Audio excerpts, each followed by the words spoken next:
ৰূপহীহাটৰ আমবাগানত উত্তপ্ত পৰিস্থিতি। গৰু চুৰিক কেন্দ্ৰ কৰি উত্তপ্ত পৰিস্থিতিৰ সৃষ্টি হয়। ছটা চুৰি গৰুসহ আটক চামুগুৰি বৰমাৰ হায়াতুল্লাহ নামৰ এটা গৰু চোৰক।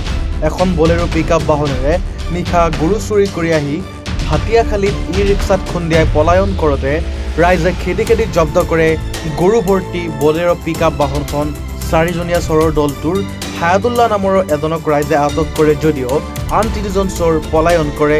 AS12CC 3463 নম্বৰৰ বাহনত ছটা গৰুসহ স্থানীয় ৰাইজে আমবাগান আৰক্ষীক গতাই দিয়ে।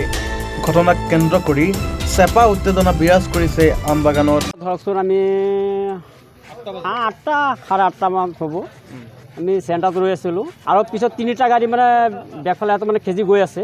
চোৰৰ গাড়ীটো যোৱাৰ পিছত ইয়াত মানে এটা টমটম ৰখাই আছিলে আৰু চোৰ এটা মানে কি বেক চাইডত থিয় হৈ আছিলে।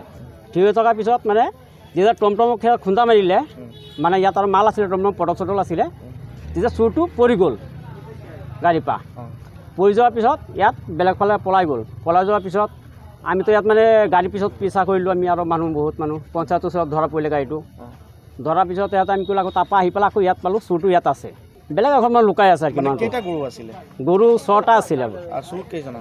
চোৰ মানে এটাকে ধৰিব পাৰিছোঁ। এটাকে ধৰিব পাৰিছে? হয়, এটা ধৰিছোঁ। আৰু বাকী পলায়ন কৰিছে? বাকীকেইটা ধৰকচোন এতিয়া পলাইছে। কেইটা আছিলে আমিতো সঠিক ক'ব নোৱাৰোঁ চোৰ গাড়ীত কেইটা আছিলে, কিন্তু এজনক আটক কৰিছোঁ আমি ৰাইজে আটক কৰি আৰক্ষীক চমজাইছে? হয়, আৰক্ষীক চমজাই দিছোঁ। আৰক্ষী এইটো আমবাগান থানা আৰক্ষী।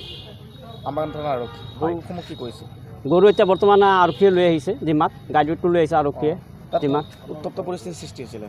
তো পৰিস্থিতি ৰাইজৰ হ'বই, গোটেই ৰাইজ ওলাইছে, গৰু চবফালে চুৰি হৈ আছে, ৰাইজেতো এইটো মানি নলয় নহয়। গৰুখিনি ক'ৰ পৰা চুৰি কৰিছিলে গম পাই? গৰুখিনি এতিয়া আমি সঠিক ক'ব নোৱাৰোঁ ক'ৰ পৰা চুৰি কৰি আহিছে, গৰুকেইটা ক'ৰ পৰা আনিছে নাই অনা, কিন্তু এতিয়া আৰক্ষী ছাৰহঁতেও ক'ব পাৰিব, সেইটো তদন্ত ল'লে। মানে যিটো চোৰ এতিয়া আটকাধীন অৱস্থা হৈ আছে, এইটো ক'ৰ হয় গম পায়? এইটো আমি ক'ব নোৱাৰোঁ চোৰটো কোনফালে, কোনটো গাঁৱৰ, এতিয়া ক'ৰ চোৰ এতিয়া আমি সঠিক ক'ব নোৱাৰোঁ। এতিয়া চোৰটোক এতিয়া সিহঁতক সুধিলেহে ক'ব পাৰিম। কি আহ্বান জনাব আৰক্ষী প্ৰশাসনক এনেদৰে সদায় চুৰি কাৰ্য সংঘটিত হৈ থাকে? নাই, এইটো আৰক্ষী ভালকৈ ব্যৱস্থা ল'ব লাগিব। এইটো ধৰকচোন পূৰা তদন্ত কৰিব লাগিব, কেইটা মানুহ আছিলে সিহঁতৰ লগত জড়িত আছে, গোটেইকেইটা মানুহক উঠাই আনিব লাগিব।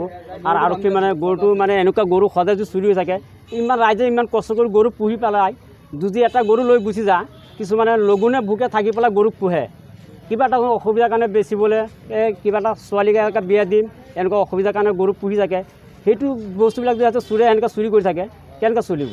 প্ৰশাসনে এইটো মানে খুব আবেদন মানে ব্যৱস্থা ল'ব লাগে প্ৰশাসনক। মোৰ সেইটো ইমান। আমি ৰখি আছোঁ, ফোন কৰি আছোঁ, এনেকৈ স্পীডত আহিছে, মই ভাবিছোঁ মোক দলিয়াই দিব। তাৰপিছত লগা আৰু এটা বলেৰো পিকআপ আহি আছে, সেয়ে ক'লে গাড়ীটো ধৰা।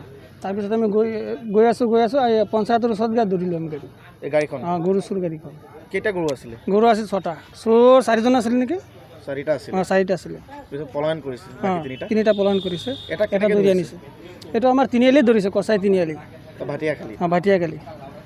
আপোনালোকে মানে খেদি খেদি আহিছিলে? ক'ৰ পৰা খেদি খেদি আহিছিলে? নাই, চোৰ খেদি অহা নাই, আমি গাড়ীৰ লগত আহিলোঁ।